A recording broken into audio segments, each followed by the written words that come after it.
Bharatiya Janata party ने बिहार के मुख्यमंत्री नीतीश कुमार को समाप्त करने का रास्ता अपना लिया।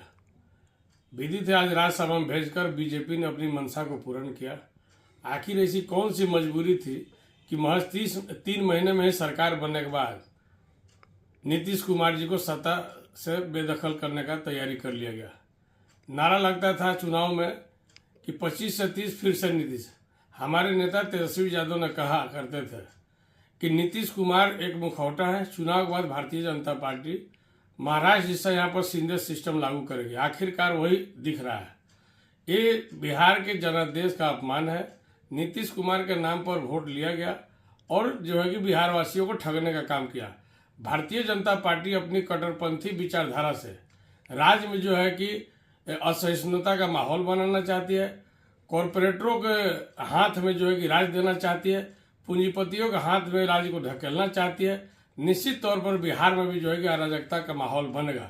जो विगत दिनों और विगत वर्षों में भारतीय जनता पार्टी का व्यवहार देखने को मिल रहा है देश और प्रदेश में, जो धार्मिक ध्रुवीकरण और जो नफरती बयानबाजी हो रही है, जातीय उन्माद फैलाया जा रहा है, बांग्लादेशियों के नाम पर यहाँ के लोगों को तंग किया जा रहा है, घुसपैठिए के नाम पर जो है कि हिंदू मुस्लिम में बांटने का काम किया जा रहा है, निश्चित तौर पर भारतीय जनता पार्टी उसी रास्ते पर बिहार में उतरने का काम करने के लिए आगे बढ़ चुकी है।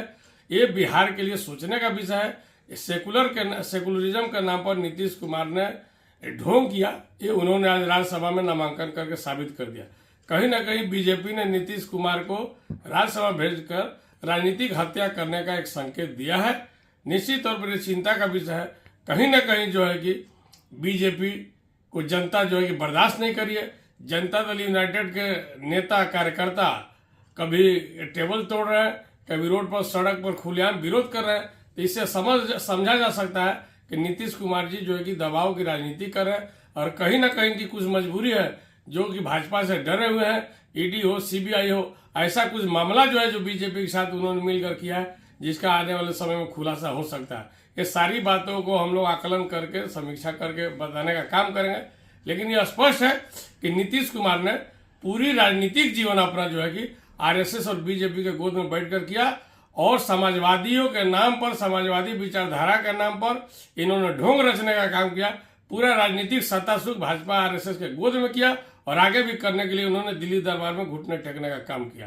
ये राजद की ओर से मेरा तौर पर कहना है, राजद प्रवक्ता कैलाश यादव का स्पष्ट मानना है कि नीतीश कुमार की राजनीति भाजपा और आरएसएस गोद से शुरुआत हुई और वही गोद में जो है कि उस समाप्ति की ओर जाने का अपना फैसला लिए हैं।